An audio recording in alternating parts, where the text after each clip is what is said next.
di lembah sungai nan indah. Assalamualaikum warahmatullahi wabarakatuh. Kembali lagi di channel Udan Wingit dengan saya Arga. Untuk cerita yang aku bawakan kali ini berjudul Pesta Kematian. Langsung saja kita mulai ceritanya. Mode Wingit dimulai. Gembala meniup lagu, berteduh di rumput. Pada latar waktu yang tak pernah disebutkan karena sudah lama, bahkan aku pun belum lahir. Ini kisah dari mendiang kakekku. Hal mengerikan pernah terjadi di sebuah desa di lereng gunung Pulau Sumatera. Desa itu bernama Tunggal Sari. Semua bermula pada saat kepala desa sebelumnya yang bernama Kasman mendadak meninggal dunia. Sebab kematiannya bukanlah karena hal yang mengerikan seperti guna-guna, kecelakaan maut, atau hal mengerikan lainnya. Justru akibat kematian Kasman jauh dari kata itu. Pasalnya, Kasman adalah pribadi yang sangat baik, rajin pergi beribadah. Tak jarang menjadi imam masjid di kala subuh. Dermawan dan santun menjadi daya tarik Kasman bagi banyak orang. Namun, ajal menjemputnya saat ia mengumandangkan takbir terakhir pada saat sholat subuh. Ya, saat itu dia sedang mengimami beberapa jamaah di masjid. Jelas, warga sekitar kehilangan sosok pemimpin yang selama ini mengayomi warga desa Tunggal Sari. Terutama para janda yang ditinggal suaminya, baik mati atau kabur bersama perempuan lain. Pasalnya, Kasman sangat memperhatikan kehidupan para janda tua di desa itu. Tentunya, masalah kesehatan dan ekonomi. Hilangnya kekosongan pada pemerintahan desa membuat beberapa orang di antaranya ditunjuk sebagai pemimpin. Awal mula, hanya satu orang yang ditunjuk sebagai pemimpin di desa itu. Dia adalah Untung, pengusaha beras yang terkenal tegas. Karena menjadi seorang pemimpin di desa Tunggal Sari tidaklah hanya dibutuhkan kejujuran, amanah, dan kebaikan lainnya saja. Tapi, harta bedanya juga harus bisa menutupi pemimpin dari tindak kejahatan korupsi. Bayangkan, jika ada orang miskin mendadak menjadi seorang kepala desa, lalu tiba-tiba menjadi kaya, tentu saja akan menjadi bulan-bulanan para ibu-ibu nyinyir di sore hari. Dan fitnah akan terus menghantui setiap langkah kakinya. Meski pada hal yang sebenarnya, kekayaan itu didapat dari hasil kerja kerasnya, mendapat upah dari pemerintah pusat atau bisnis sampingannya. Selain hal tadi, ada pula yang diperlukan untuk menjadi seorang pemimpin, yaitu culas dan berwajah melebihi baja. Dengan demikian, pesta pun bisa dimulai. Malam ketujuh setelah pemakaman Kasman, dilakukanlah sebuah musyawarah yang hanya dihadiri oleh pejabat-pejabat desa saja. Dan beberapa warga yang diperlukan hadir, seperti tetua. Sepertinya yang sudah dikatakan bahwa Untung adalah pengganti atau penerus jabatan kepala desa. Namun, berdasarkan cerita yang terdengar, malam itu muncul 3 nama baru untuk bisa dicalonkan sebagai kepala desa, seperti Madin, Sutrisno, dan juga Subagio. 3 kandidat itu muncul karena adanya usulan dari tetua bernama Karsa atau bapak dari almarhum kepala desa sebelumnya, Kasman. Entah apa motif dari hal itu, mengingat selama ini pencalonan kepala desa hanya berada pada sistem musyawarah saja. Saat itu belum ada pemilihan umum. Barang siapa hidupnya hanya menjadi warga biasa dan tidak pandai mengambil hati para pejabat desa, maka bisa dipastikan seumur hidupnya dia tidak akan dilirik oleh pemerintah desa. Singkat cerita, 4 hari setelahnya, para tetua pun kembali mengumpulkan para pejabat desa dan juga calon-calon yang sudah ditunjuk untuk dilakukan kembali musyawarah mengenai hal teknis. Kepala desa akan terpilih dengan cara diambil suara dari setiap kepala keluarga yang nanti juga akan memungut suara dari keluarganya sendiri dan suara dipungut satu persatu dengan cara door to door. Zaman itu belum ada kotak suara atau TPU di desa ini. Sedangkan untuk kampanye sendiri dapat dilakukan secara bergantian pada setiap malam setelah sholat Isya. Kampanye hanya boleh dilakukan 1 kali. Namun, jika terdapat jumlah suara yang setara, maka akan dilakukan kembali kampanye kedua dengan cara yang sama dan dilakukan pemungutan suara seperti semula. Istilah serangan fajar belum dikenal pada masa itu, tapi para calon tentu saja punya cara sendiri untuk bisa mengambil hati rakyatnya. Malam pertama kampanye pun dimulai dengan Untung yang menjadi calon pertama alias nomor urut 1. Malam itu bertepatan pada malam Rabu. Para warga pun mulai berdatangan di sebuah lapangan kecil yang biasa digunakan anak-anak desa bermain di kala sore. Suasana malam itu terlihat sangat ramai, tidak seperti malam sebelumnya dan sepi dan senyap. Bahkan serangga malam pun enggan untuk bersuara. Seperti namanya, Untung teramat beruntung malam itu. Cuaca bersahabat dengannya. Tidak terjadi hujan ataupun angin. Ditambah taburan bintang dan bulan yang juga ikut serta dalam menyaksikan janji-janji manis Untung. Obor-obor yang terbuat dari bambu kecil pun sudah mengelilingi lapangan kecil. Hingga secara tiba-tiba, suara para warga yang antusias pun mendadak menghilang. Seperti tersirap dengan pesona malam itu. Bukan, ini tidak ada hubungannya dengan mistis. Belum. Warga tiba-tiba terdiam lantaran Untung selaku calon kepala desa menginjakan kaki di mimbar. Dan untuk menghormati Untung, para warga memilih untuk diam dan menyimak apa yang akan disampaikan olehnya. Bapak dan Ibu sekalian, demi kemajuan desa ini dan demi kesejahteraan desa ini, saya Untung berjanji akan melanjutkan apa yang sudah berjalan desa ini dengan sebaik mungkin. Dan dengan tenaga dan juga apa yang saya miliki, saya siap untuk membantu para warga sekalian dalam menyelesaikan masalah secara musyawarah. Dan juga saya akan memberikan waktu tenaga saya dalam menciptakan program-program baru. Kalimat itu adalah kalimat biasa saja didengar pada zaman ini. Tapi pada saat itu, warga yang mendengar pun sangat percaya tanpa menaruh curiga sedikit pun. Tidak hanya itu, beberapa warga pun ada yang bersorak, "Untung menang, Untung menang." Dari satu suara yang terdengar, justru satu persatu warga ikut bersorak untuk memberi semangat kepada Untung. Namun tidak sedikit pula yang berkata buruk di belakang barisan. "Paling nanti kalau sudah jadi kepala desa duitnya buat dia sendiri." Malam itu ditutup dengan acara makan-makan kecil untuk memberi apresiasi kepada warga yang semula dengki dengan Untung setelah mendapatkan makanan kecil saja bisa berubah seketika menjadi baik dan berkata, "Wah, ternyata dia baik juga." Bagaimana kabarnya dengan janji-janji selanjutnya? 3 calon yang ikut serta dalam acara itu pun mendapatkan ide yang cukup brilian dari apa yang dilakukan Untung. Pada intinya, ketiga calon memiliki satu pemikiran yang sama. Warga desa Tunggalsari sangat mudah untuk dibujuk, apalagi perkara perut atau kantung belanja. Hingga pada pagi hari, secara terang-terangan, Sutrisno yang adalah calon untuk urutan kedua membagi-bagikan beras untuk warga. Per kepala keluarga mendapatkan 1 kilogram beras. Lumayan bagi mereka yang tidak berpunya. Pada dasarnya, Sutrisno bukanlah orang berpunya. Dia warga biasa yang bekerja sebagai petani di ladang miliknya sendiri.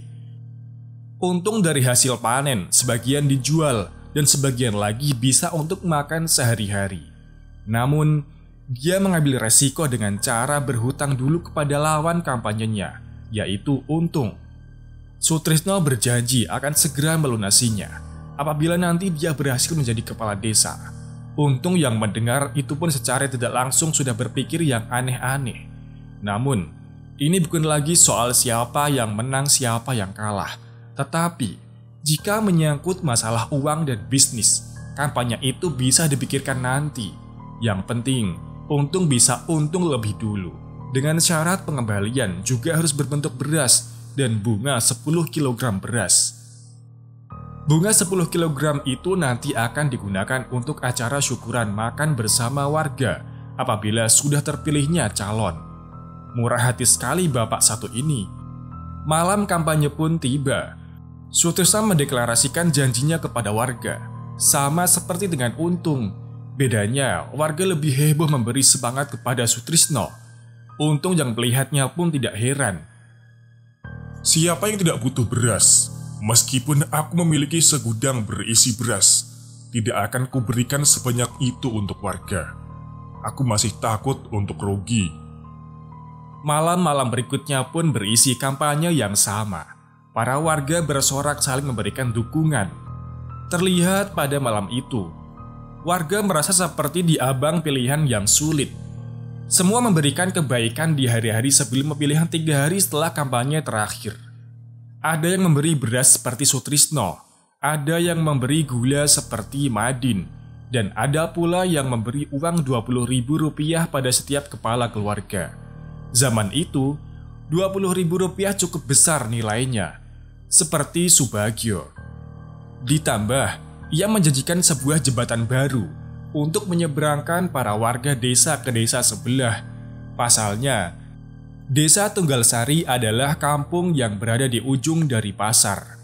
Para warga yang harus menjual hasil panennya terpaksa bergantian untuk melewati sebuah jembatan yang selalu direnovasi seadanya.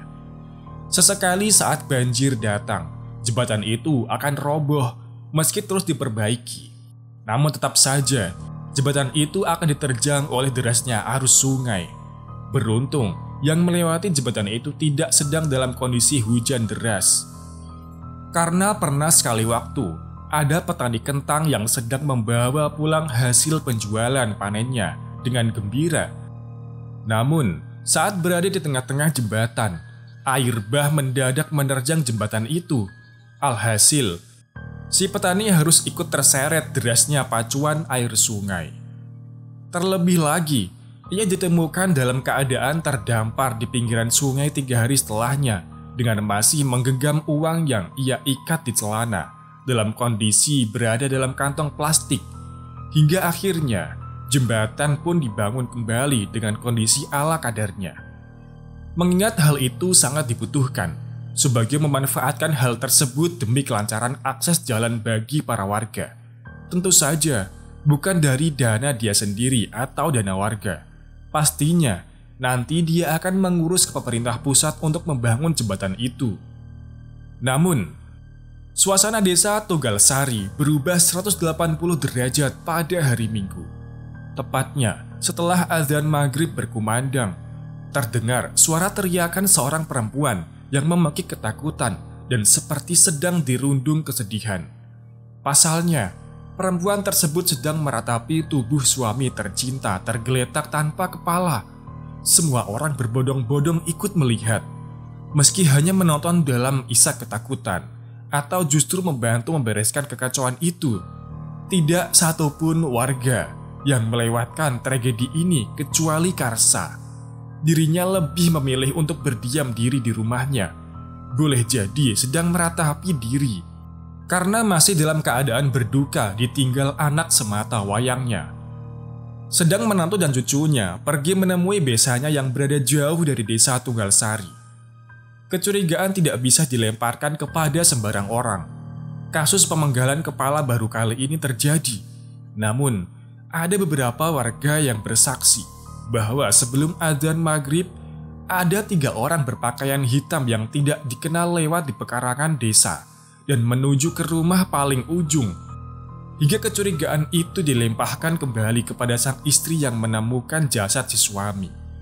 Namun jelas saja, perempuan itu tidak bisa diajak bicara. Selain ia bisu, dirinya juga tuli. Entah nasib malang apa yang akan menimpa desa itu. Singkat cerita, tragedi itu dialihkan oleh para warga sebagai dendam kesumat semata. Lantaran orang yang lewat pada senja kala itu bukanlah warga dari desa Tunggalsari. Orang-orang berkata, bisa saja korban adalah peminjam uang kepada juragan yang terkenal bengis di desa sebelah. Dugaan demi dugaan terus dilontarkan, sampai akhirnya Sehari sebelum hari pemilihan tiba, sebuah tragedi mengerikan terjadi. Pagi setelah sholat subuh secara berjamaah, kabar kehilang berkumandang dengan kentongan. Ketukan itu membangunkan para anak-anak kecil yang sedang tertidur lelap dan ibu-ibu yang tidak sholat. Pasalnya, 2 anggota keluarga calon kepala desa menghilang secara misterius. Mereka adalah keluarga Untung dan juga Subagio. Dimulai dengan kejadian pemanggalan kepala suami si bisu, dan sekarang penghilangnya keluarga Untung dan Subagio yang masih menyisakan misteri keduanya, membuat para warga menjadi takut dan menaruh kecurigaan kepada 2 dari calon kepala desa, Madin dan Sutrisno. Tapi kecurigaan itu terbantahkan atas alibi mereka berdua. Subuh itu, keduanya juga mengikuti sholat secara berjamaah. Hilangnya Subagio dan Untung sungguh sangat menyimpan misteri yang mendalam bagi para warga.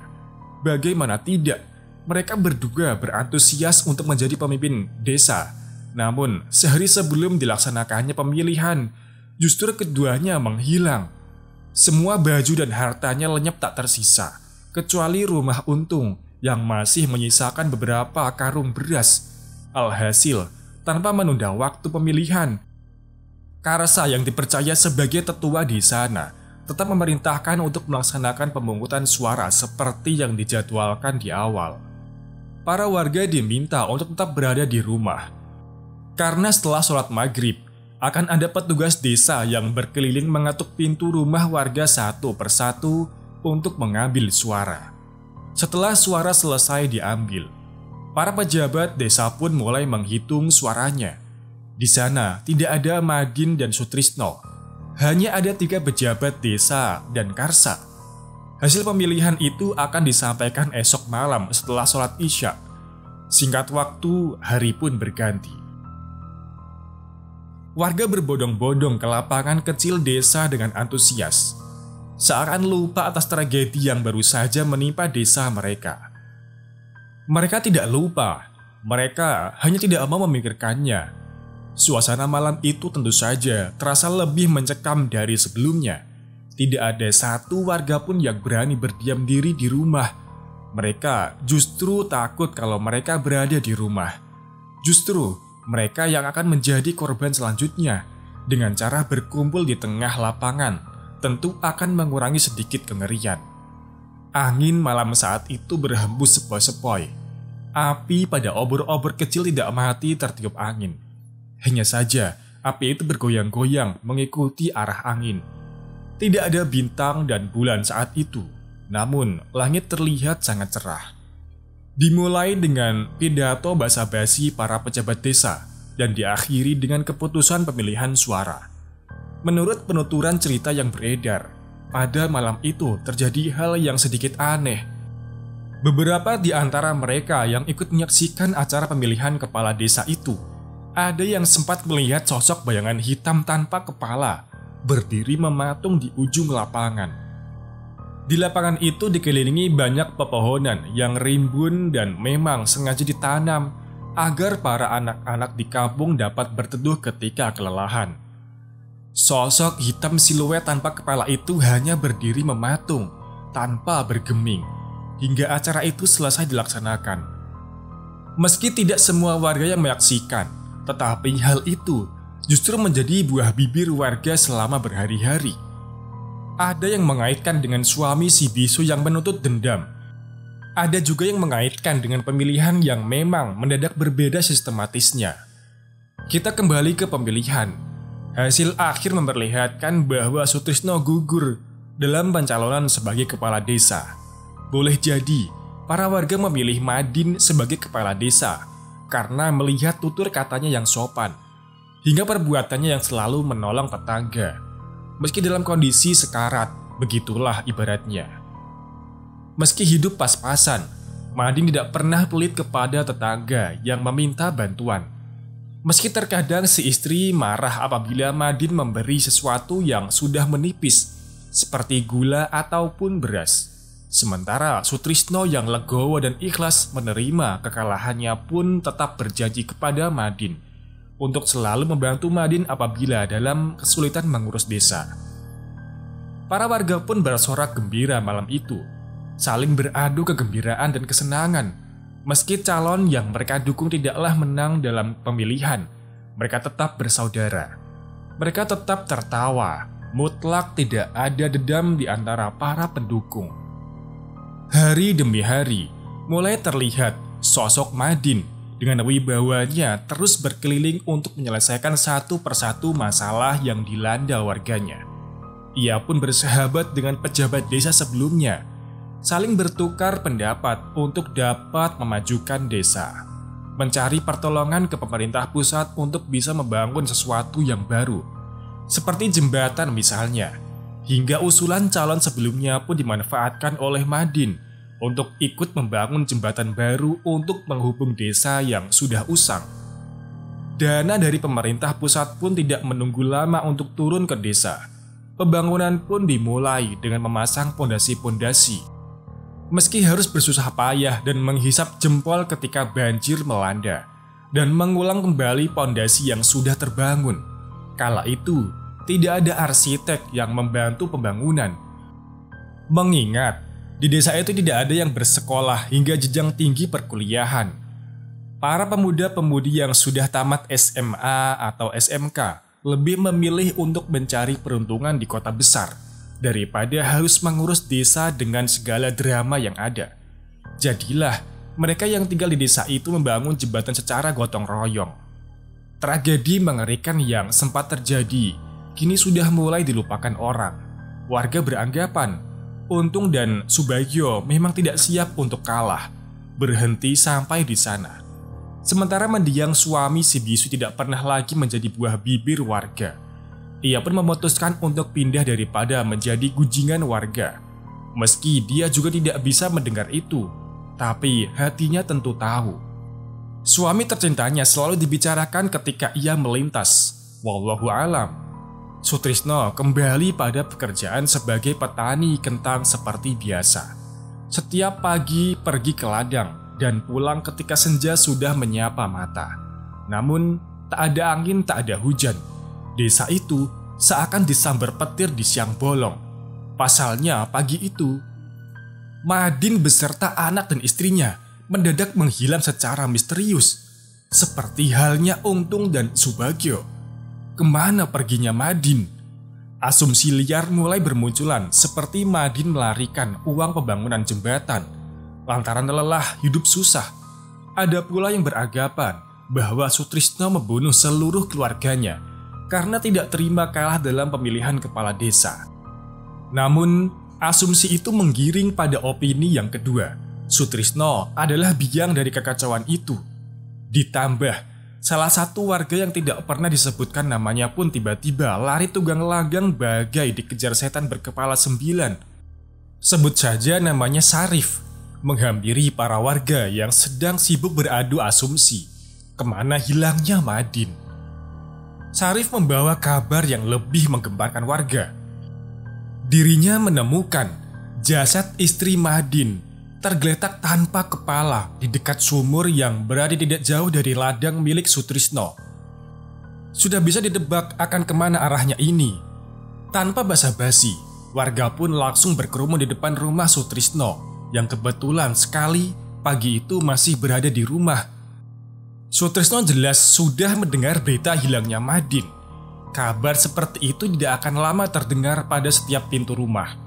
Dengan jantung yang semakin berpacu melebihi suara teriakan dari warga yang berada di luar, Sutrisno keluar dengan wajah yang begitu pucat. Jelas, ia takut dihakimi oleh warga yang murka. Namun, kegaduhan yang tercipta pagi itu berhasil diredam oleh Karsa yang datang sebagai pahlawan bagi Sutrisno yang mengaku tidak tahu apa-apa. Bahkan, ia sempat terkejut pasainya itu mendadak menghilang seperti yang lain.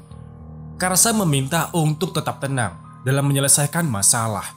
Tetapi, emosi salah satu warga yang tidak percaya dengan perkataan busuk Sutrisno justru menyulut api pada sumbu kepada warga yang lain. Satu berbicara, semua ikut berkata. Karsa yang melihat itu pun justru sudah tidak berani lagi membela. Toh dia juga tidak tahu apa-apa. Mengingat kejadian menghilangnya calon kepala desa sebelumnya, juga masih menjadi misteri yang seakan pagi itu terkuak. Sutrisno adalah dalang dari menghilangnya para calon. Para warga beranggapan bahwa Sutrisno sengaja membunuh para calon dan membuangnya ke sungai. Amukan itu tidak hanya menjurus kepada Sutrisno saja. Anaknya yang berusia 13 tahun dan juga istri tercintanya juga ikut dalam amukan warga, selayaknya pasangan yang ketahuan beradu mesra di semak-semak. Sutrisno dihajar oleh warga dan anak juga istrinya diarak untuk dibuang ke sungai. Sama seperti asumsi warga pada calon sebelumnya. Karsa yang menyaksikan pun hanya bisa meratapi dengan wajah yang begitu nanar. Bahkan terlihat air mata yang ikut menetes menemani kepergian satu keluarga yang bengis atau malang. Karsa pun lebih memilih untuk pergi dari sana. Boleh jadi ia tak tega. Sesampainya di tepian sungai, Sarif berkata, "Kita ikat saja keluarga bajingan ini di tiang pondasi itu. Anggap saja mereka sebagai tumbal untuk penunggu sungai ini, biar mereka mati diterjang banjir atau justru dimakan buaya." Mendengar penuturan salah satu warga yang juga saksi penemuan jasad istri si Madin, para warga bersorak ria menyetujui usulan tersebut. Sama halnya melihat ludruk di tengah lapangan, mereka meluapkan emosinya dengan cara tertawa bahagia. Meski sejatinya hal itu tidak diperlukan, cukup panggil polisi dan mereka akan dipenjara. Namun sayang, mereka tidak punya bukti untuk para polisi tentunya.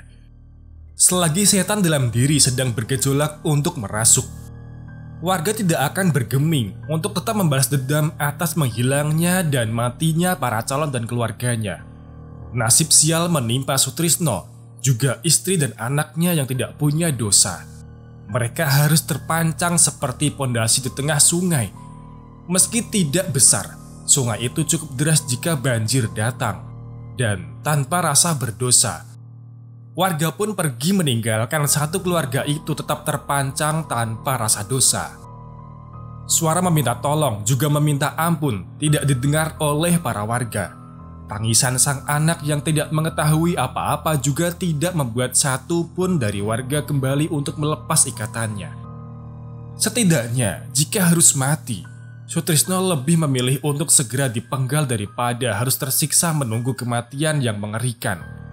Rintihan sedih dari sang istri pun tak kalah ikut serta sebagai nyanyian penghibur para warga.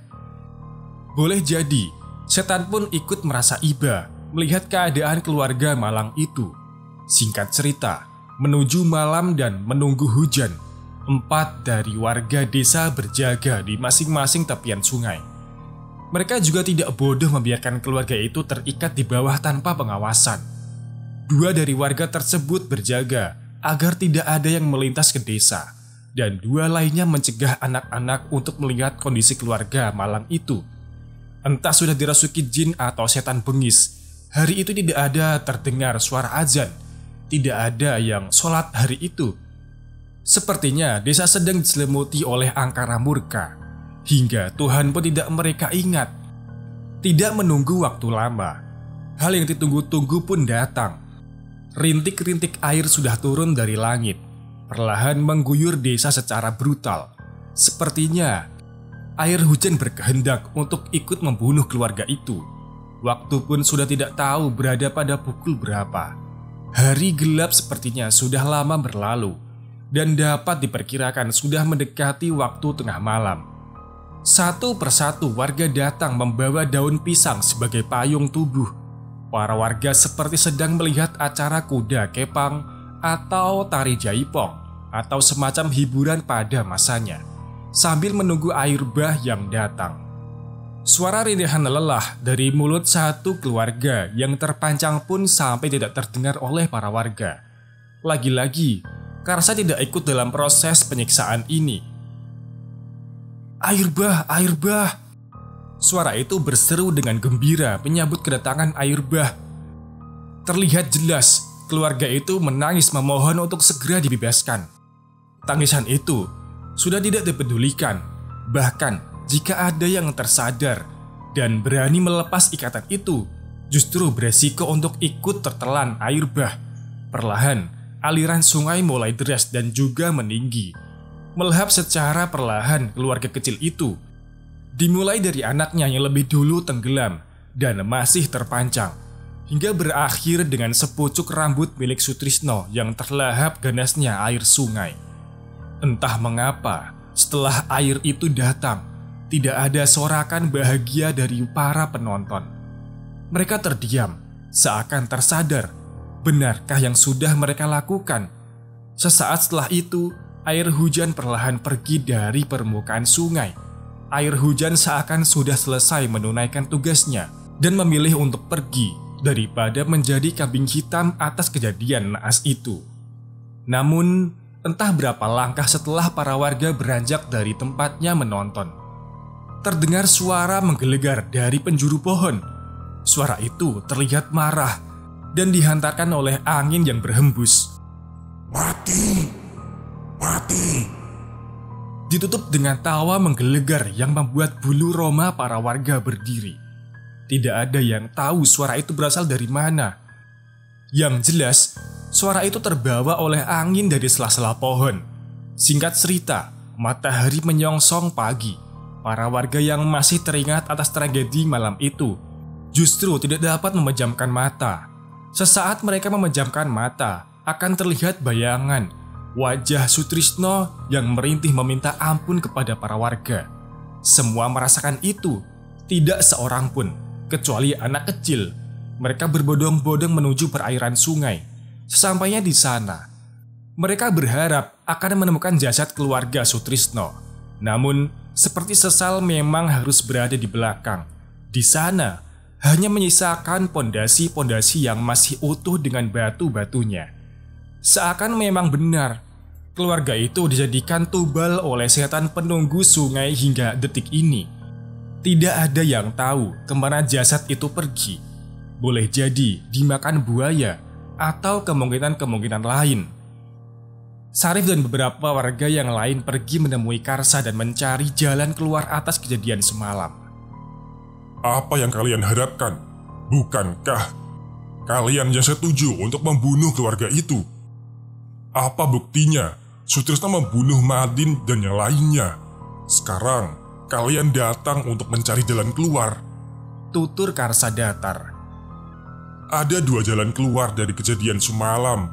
Pertama, kubur hidup-hidup diri kalian di tepian sungai untuk menghormati Sutrisno, atau hidup seolah tidak pernah melakukannya. Lanjut sang bijak Karsa. Tentu saja, mereka akan memilih untuk melanjutkan hidup. Siapa orang bodoh yang mau mengubur dirinya sendiri? Segila apapun orangnya, ia tidak akan mengubur dirinya sendiri. Jadilah semua kejadian itu dianggap tidak pernah terjadi, meski itu semua bohong. Memang, hal yang terjadi tidak pernah dibicarakan. Tapi tentu saja, hal itu menjadi momok menakutkan bagi para warga yang ikut andil dalam eksekusi. Hari demi hari dilalui oleh warga dengan ketakutan yang amat mendalam. Tak jarang dari mereka dihantui sosok Sutrisno dan keluarga kecilnya. Sosoknya terlihat membiru dan mengeluarkan air dari setiap lubang pada tubuhnya. Bahkan, semua warga desa itu menyaksikan kengerian itu setiap malam. Meski memang itu tidak benar-benar Sutrisno, tapi saat itu mereka percaya itu Sutrisno yang menjadi setan. Pembangunan jembatan pun dipimpin oleh Karsa. Secara tidak langsung pun warga menunjuk Karsa sebagai kepala desa seumur hidup. Mereka tidak mau ada kejadian serupa. Apabila dilakukannya sistem pemilihan, Karsa pun menyanggupi untuk menerima jabatan itu. Tentu saja, di hadapan para warga dia berkata untuk tetap melanjutkan apa yang sudah dijalankan sebelumnya. Anehnya, setelah tragedi itu, tidak ada lagi keluhan dari para warga yang ikut membangun jembatan. Meski berkali-kali banjir, tidak pernah ada pondasi yang hancur. Pondasi itu hanya terkikis sedikit. Melihat keanehan itu, para warga merasa senang sekaligus takut. Beberapa warga justru mencurigai sesuatu, bahwa adanya proses penubalan untuk membangun jembatan itu. Tapi siapa pelaku utamanya tidak pernah terpikirkan oleh mereka. Hingga pada suatu hari yang cerah, Karsa memberi pengumuman kepada para warga untuk membuat acara syukuran di tepian sungai atas rampungnya pembangunan jembatan yang memakan waktu kurang lebih 2-3 bulan. Selain untuk mensyukuri selesainya pekerjaan pembangunan jembatan yang baru, mereka juga berharap dengan dilakukannya syukuran itu tidak akan ada lagi teror dari keluarga Sutrisno yang selalu menghantui para warga setiap malam. Proses syukuran itu berlangsung khidmat. Suasana suka dan cita bercampur rasa bersalah menghiasi malam itu. Bulan purnama yang bulat sempurna pun ikut hadir menerangi acara syukuran tersebut. Angin yang berhembus pelan seakan membuat suasana semakin tenang. Ubur rampai yang sengaja ditaruh di tepian sungai bertujuan untuk menghormati keluarga Sutrisno. Meski terbilang sangat naif, tapi hanya itu yang bisa dilakukan. Namun, acara syukuran pembangunan jembatan menjadi awal terbukanya semua rahasia. Pagi hari setelahnya, sosok penemu jasad istri dari Madin mendadak keluar dengan menenteng arit juga kepala manusia. Beberapa warga yang sempat menyaksikan jelas mengenali wajah kepala buntung itu. Itu adalah kepala istri Madin. Tentu saja, warga yang melihatnya pun bingung. Bagaimana bisa Sarif menenteng kepala istri si Madin? Bukankah pembunuhnya sudah lenyap ditelan air bah? Sarif meracau tidak beraturan di halaman rumah Karsa. Seraya menenteng-nenteng arit dan kepala, ia terus menyebut nama Karsa.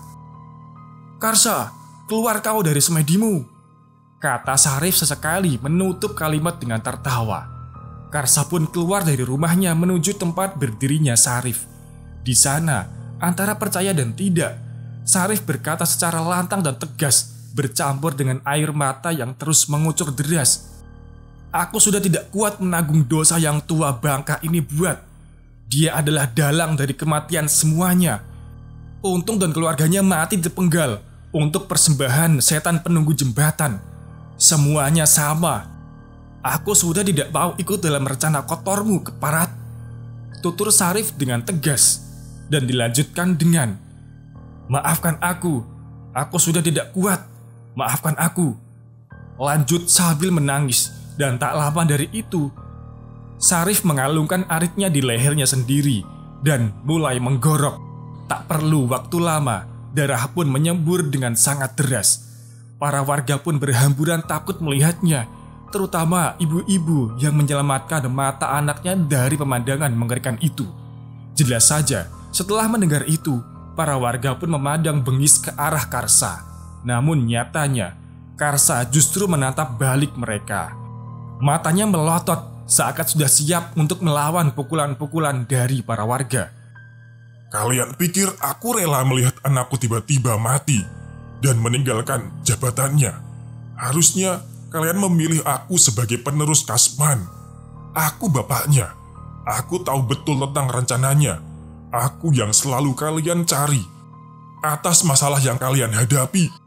Merasa takut atau entah karena energi apa yang keluar dari tubuh Karsa, para warga justru beringsut mundur menjauhi Karsa yang melotot. Seakan itu bukan Karsa yang dikenal warga. Wajah sosok itu sangat bengis. Tak ada pancaran tenang di wajah Karsa seperti sebelumnya. Ada hal yang mengerikan yang membuat para warga pergi meninggalkan Karsa. Berbanding terbalik dengan apa yang terjadi pada saat di halaman rumah Sutrisno. Para warga yang terlihat murka sekarang justru seperti anak-anak domba yang melihat serigala. Mereka meninggalkan Karsa di sana.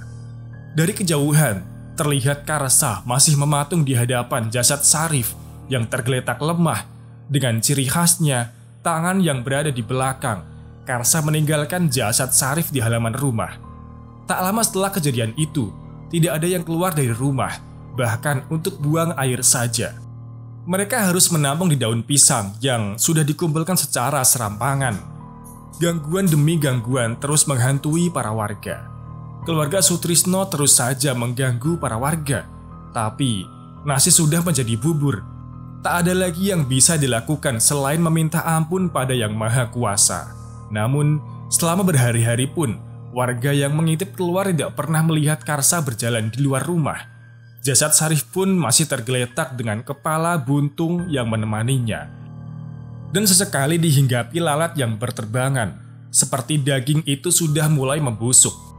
Kesunyian melanda desa itu. Suara hewan pun seakan takut mendekati desa tersebut. Hidup dengan rasa takut yang teramat gila membuat satu persatu dari mereka yang tidak memiliki keluarga memilih untuk mengakhiri hidupnya, baik dengan cara gantung diri atau justru mati menggunakan celuritnya. Beberapa dari mereka juga ada yang menjadi gila dan mati mengenaskan di tepian sungai. Namun, para warga yang memiliki anak kecil justru memilih untuk pergi dari neraka itu. Salah satu di antaranya sempat menilik rumah Karsa. Namun, yang ditemukan hanyalah tubuhnya yang mulai menjadi gila tertawa sendiri di ujung bilik kamarnya. Mereka yang memutuskan untuk pergi pun segera meninggalkan desa dan menuju ke kota, atau justru menyusul anak-anaknya yang merantau. Banyak detail yang tidak sempat aku dapatkan dari cerita ini, baik dari segi tempat yang sebenarnya dan banyak lainnya. Namun aku mendapat sedikit clue dari cerita ini. Ada yang pernah bilang begini, apabila kalian beruntung, salah satu dari sekian banyaknya gunung yang ada di Sumatera, kalian mungkin akan bertemu sosok Karsa dan juga para warga yang mati di desa Tunggalsari. Konon, Karsa akan menegur dalam bentuk seorang kakek tua menggunakan penutup kepala, berpakaian hitam dan wajah yang teduh. Namun, ketika sedang tidak beruntung, boleh jadi akan bertemu dengan sosok manusia tanpa kepala atau manusia dengan menenteng dua kepala. Begitu kata seseorang yang sepertinya hanya membuat pendengarnya penasaran. Namun, tak ada lagi yang dapat digali. Aku juga tidak mau lagi untuk mengulik lebih dalam tentang desa ini. Bagiku, cerita yang disampaikan mendiang kakekku akan tetap aku anggap sebagai cerita pengantar mimpi buruk. Semua kepercayaan atas cerita di atas dikembalikan oleh pembaca. Ambil baiknya, buang buruknya. Apapun yang pernah dilihat manusia, maka itulah yang dipercaya. Apapun cerita yang pernah didengar, acap kali benar keberadaannya. Jadikan pembelajaran jika memang ada yang bisa dipetik. Terima kasih yang sudah menikmati cerita yang saya bawakan sampai akhir. Semoga cerita yang saya bawakan bisa diambil hikmahnya dengan bijak. Wassalamualaikum warahmatullahi wabarakatuh.